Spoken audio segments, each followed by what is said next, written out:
이 시기 관심을 기울여야 할 교통 이슈를 콕콕 짚어드립니다. 한 주간의 교통 이슈. 얼마 전 70대 고령 운전자의 역주행 차량과 정면 충돌해서 네 모녀가 중태에 빠지는 사고가 있었습니다. 김경배 교통전문위원에게 자세하게 들어보겠습니다. 안녕하세요. 네, 안녕하십니까. 네, 반갑습니다. 네. 안타까운 사고였어요. 어머니와 세 딸이 탄 차를 그냥 정면에서 충돌하는 큰 사고였는데요. 네. 그 역주행을 했던 사고 차량이 2km 이상을 달렸다면서요. 네, 자세하게 알아볼까요? 네, 2,100m 거리를 옆에 따라가면서 경적등으로 위험을 알렸던 목격자가 있었다고 하는데 네. 아무 소용이 없었다고 하니까 상식적으로 정말 이해가 안 가는 사고라고 할 수 있겠습니다. 경찰에서도 장시간 역주행한 것이 확인되면서 운행기록 장치와 또 인근에 설치됐던 CCTV를 분석에 들어갔었는데요.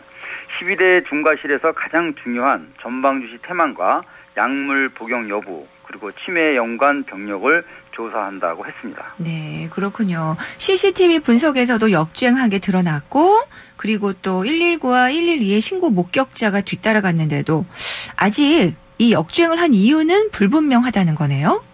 네, 그렇습니다.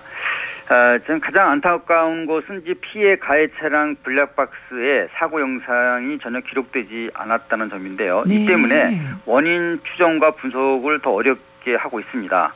운행 기록 장치를 분석한다고 해도 가해 차량이 브레이크를 밟았는지 또 과속을 했는지를 확인한 정도가 될 수밖에 없습니다. 그래서 만약 장시간 전방을 보지 않고 운전을 했다면 정상으로 주행하는 차량들이 계속 고개 운전을 했다는 얘기가 될 것이고요. 그렇죠.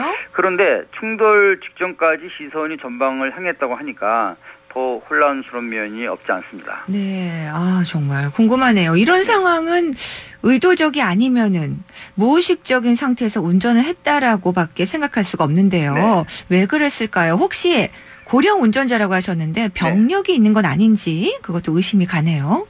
맞습니다.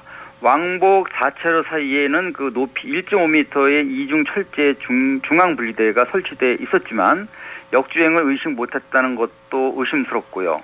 또 졸음운전 아니고서야 마주오는 차를 향해 달려든다는 것 자체가 정말 이해가 안 됩니다. 네. 운전을 했다고 해도 반응이 좀 늦을 뿐이지 자기 방어를 하는 것이 원칙이죠. 그렇죠. 그리고 또 1년 전 새벽 3시 경부고속도로 부산 방향 판교 분기점 인근 편도 5차선의 30대 여성 운전자 역주행 사고는요.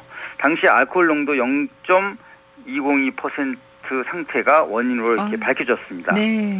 그래서 동승자 1명 중상의 차량 7대가 부셔졌지만요.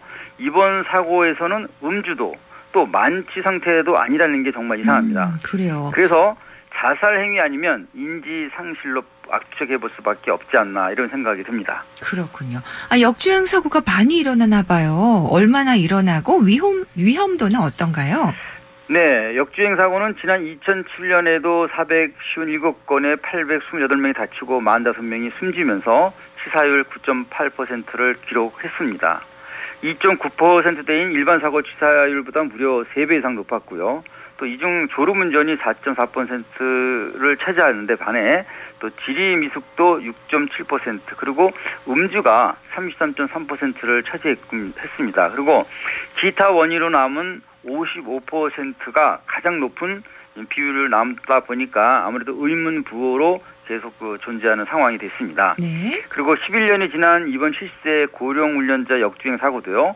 음주와는 무관하다고 하니까 더 답답합니다. 그래서 치매 사고 비율이 높은 이웃 일본을 볼 때 정신이나 심리진단 또 뇌질환 분석은 필수가 아닌가 싶습니다. 네, 이제 우리나라도 고령화 시대에 접어들었는데 이 네. 치매 교통사고가 참 걱정이네요.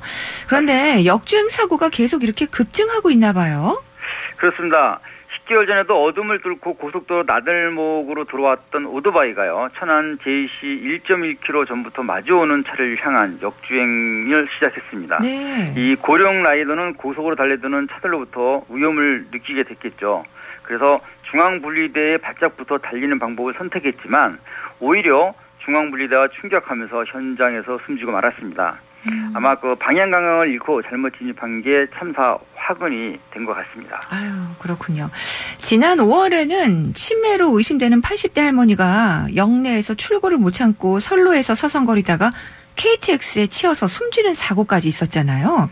네, 그날이 어린이날과 또 6일이 교차되는 늦은 밤이었죠. 네. 김천 구미역 내에서 약 4km 정도 떨어져 있는 조섬 1터널 인근 선로에서 참변을 당했습니다. 네. CCTV에는 오후 7시 30분경 하차를 했지만요. 출구를 못 찾은 탓인지 플랫폼을 계속 배회했던 것으로 이렇게 드러났는데요. 이처럼 방향 감각과 또 인진능이 떨어지게 되면 도로가 아닌 곳에서도 역주행하는지조차 모르는 상황이 됩니다. 아, 그렇군요. 너무 안타깝습니다.